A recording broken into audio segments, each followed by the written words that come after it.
हरे कृष्णा, राधे राधे दोस्तों। कैसे हैं आप सब लोग। व्रत विधि उपाय में सभी लोगों का स्वागत करती हूँ।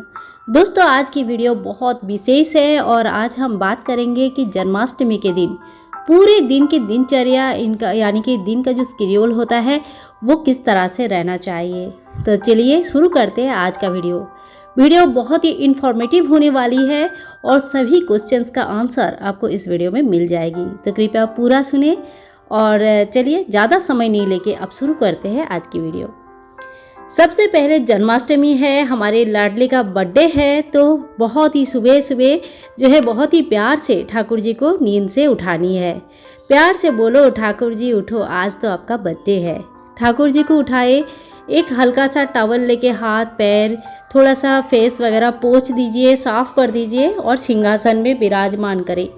उसके बाद ठाकुर जी को थोड़ा सा दूध या माखन मिश्री का भोग लगाए। इसके थोड़े देर बाद ठाकुर जी को स्नान का बंदोबस्त करें। इस दिन जन्माष्टमी है तो स्नान अलग अलग तरीके से किया जा सकता है, जैसे फलों का रस का स्नान हो सकता है, नारियल पानी का स्नान हो सकता है, जल में थोड़ा सा गंगा जल और बाकी तुलसी दल, फूल के पंखुड़ियाँ, साथ में थोड़ी सी गुलाब जल वगैरह मिक्स करके एक सुंदर सा उपटन जैसा बना के बहुत प्यारा सा एक स्नान जल बना के आप स्नान करवा सकते हैं। पंचामृत स्नान करवा सकते हैं, कच्चे दूध से स्नान करवा सकते हैं, इत्यादि कई प्रकार से आप स्नान करवा सकते हैं। स्नान के बाद ठाकुर जी को एक सुंदर सा पीला वस्त्र धारण करवाए या जो भी वस्त्र आपने लेके आए हैं हेवी पोशाक वो धारण करवाए, गले में माला पहनाए, हाथ में कंगन पहनाए, हाथों में बांसुरी दे, पैरों में पायल पहनाए, कमर में कमरबंद पहनाए, यानी कि ठाकुर जी को बड़ा सुंदर सा श्रृंगार करें। अब ठाकुर जी को ब्रेकफास्ट का समय हो गया है, यानी कि ठाकुर जी का सुबह का भोग लगाने का समय हो गया है। आप ठाकुर जी को अगर कुछ घर में फल वगैरह है तो फल का भोग लगा सकते हैं, मिठाई है तो मिठाई का भोग लगा सकते हैं, या जो भी पकवान, पूरी, सब्जी, खीर, जो भी पकवान इस दिन बना है उस चीज़ का आप भोग लगा सकते हैं। ध्यान रखें, जन्माष्टमी के दिन, उसके एक दिन पहले और जन्माष्टमी के एक दिन बाद भी घर में प्याज लहसुन नहीं बननी चाहिए।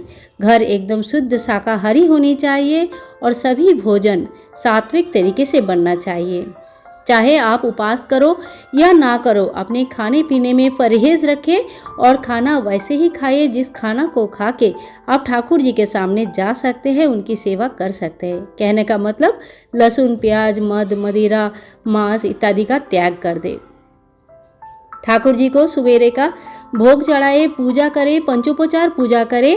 अगर आपको आता है तो आप चाहे तो षोडोपचार पूजा भी कर सकते हैं। पंचोपचार पूजा में आपको धूप, दीप, नैवेद्य, पुष्पों तथा सुगंध से पूजा करनी होती है। पहले धूप दिखाए, दीप दिखाए, फिर थोड़े से इत्र सेवा दे, पुष्प से सजाए और नैवेद्य दे। इसी को बोलते हैं पंचोपचार पूजा।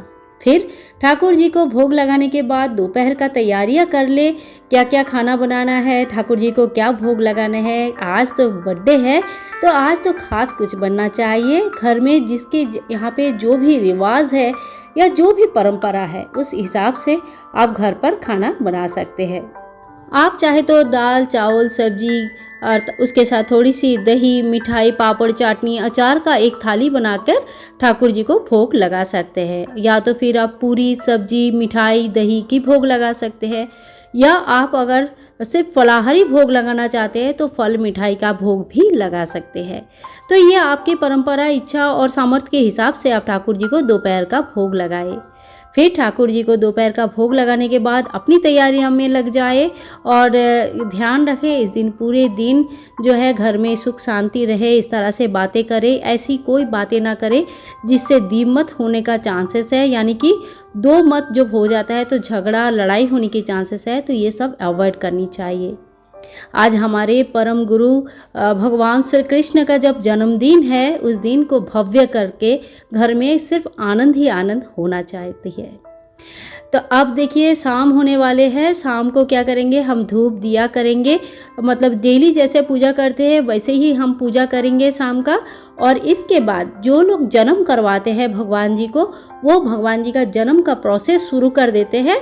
और जो जन्मोत्सव मनाते हैं, हर साल जन्म नहीं करवाते हैं, वो तो बड़े धूमधाम से जन्मोत्सव मनाते हैं। कोई कोई तो केक भी लाते हैं। ध्यान रखें, केक ऐसे जगह से लाए जहाँ पे कभी भी किसी भी तरह का नॉनवेज का यूज़ नहीं होता है, या आप जो केक ला रहे हो बिल्कुल शुद्ध शाकाहारी हो, घर पर बनाया हुआ हो, या आपके जान पहचान का किसी से लिया हुआ हो।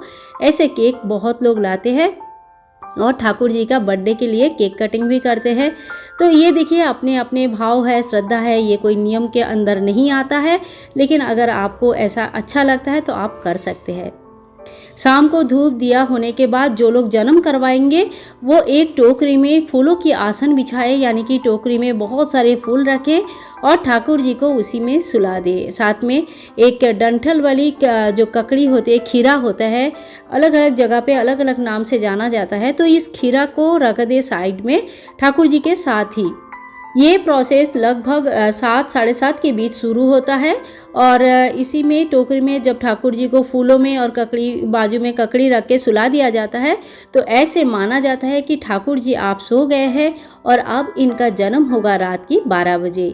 रात के 12 बजे जब ठाकुर जी के जन्म होता है, तब बड़े धूमधाम से ठाकुर जी का जन्म होने के बाद जन्माष्टमी का उत्सव मनाया जाता है। इस बीच आप फिर से दोपहर शाम का तैयारियां कर ले, और अगर जब 56 भोग अगर आपको लगानी है तो उसकी तैयारियां आपको तो 1-2 दिन पहले से ही शुरू कर देनी चाहिए। कई सारी चीज़ें ऐसी होती है जो 1-2 दिन पहले से ही करके आप रख सकते हैं घर में, जैसे घर में बना हुआ नमकीन, लड्डू वगैरह, तो उसकी पहले से ही तैयारी कर दे। शुरू से सुबह से ही आप एक चाहे तो कॉपी में लिख के रख ले कि आप कौन से चीज़ें कर सकते हैं, क्या क्या लगाएंगे 56 भोग पे। वैसे इसकी एक इजी मेथड का वीडियो जल्दी अपलोड होने वाली है।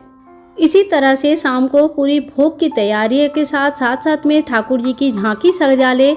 बहुत लोग बैलून से सजाते हैं, बहुत लोग फूलों से सजाते हैं, अष्ट सखिया से सजाते हैं, और साथ साथ में जो भी सुंदर सा एक झांकी बनाते हैं जिसमें लड्डू गोपाल जी को बैठाया जाता है, विराजमान किया जाता है। 12 बजे जब ठाकुर जी की जन्म होता है तो आप फूलों से ठाकुर जी को धीरे से निकाले दोनों हाथ से। लल्ला, अब तुम्हारा जन्म होने का समय आ गया। 1 रुपये का एक कॉइन लेके उस डंठल को, जो डंठल वाली आपने खीरा लिया हुआ है, उस डंठल को खीरे से अलग किया जाता है, और इस प्रोसेस को कहा जाता है नाल छेदन पद्धति। नाल छेदन प्रोसेस के माध्यम से हम जो है ठाकुर जी की जन्म करवाते हैं। ये हमारा भाव है, भगवान को जन्म करवाने वाले हम होते ही कौन है, ये तो सब हमारे भाव है कि ठाकुर जी साल भर सिर्फ 1 साल का छोटा बच्चा बन के हमारे पास रहते हैं, हमारे दिल के करीब रहते हैं, और हम एक छोटे शिशु जैसा उनको सेवा देते हैं। तो ये वक्त का अपना अपना भाव होता है, इसमें कोई सही या गलत नहीं होती है, ना ही मैं इस चीज़ का कोई विचार करना भी चाहती हूँ। तो दोस्तों, इस तरह से ठाकुर जी का जन्म करवाए और फिर जन्म के बाद बच्चों को कैसे स्नान करवाया जाता है, उसी तरह से ठाकुर जी का भी स्नान होता है। ठाकुर जी को इस समय फिर से आप चाहे तो शुद्ध जल से स्नान करवा सकते हैं, नहीं तो गुलाब की पंखुड़ी युक्त जल से, तुलसी दल युक्त जल से, पंचामृत से, कच्चे दूध से, मधु से, या तो फिर जैसे आपको नारियल पानी से, जो आपको सही लगे उस चीज़ से ठाकुर जी की फिर से स्नान करवाया जाता है। इस वक्त ठाकुर जी बिल्कुल छोटे नन्हे मुन्ने बालक है, जिनका अभी अभी जन्म आपके घर पर हुआ है। बड़े ही खुशी की माहौल है, बड़े ही खुशी के समय है, और ठाकुर जी को इस समय हल्का सा पोशाक पहनाए, बिल्कुल जिसमें बहुत ज़्यादा काम किया हुआ है, स्टोन वर्क है, पैचेस है, ऐसी चीज़ें, हेवी पगड़ी, ये सब ना पहनाए। बिल्कुल हल्का सा पोशाक पहनाए जो पहन के ठाकुर जी एकदम कंफर्टेबल रहे।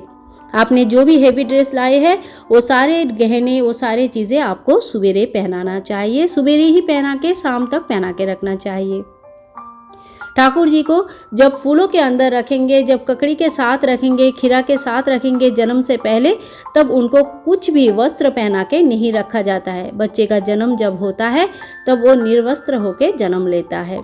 तो इन सब चीज़ों का ध्यान रखते हुए ठाकुर जी का बड़े प्रेम से आप पूजा करें।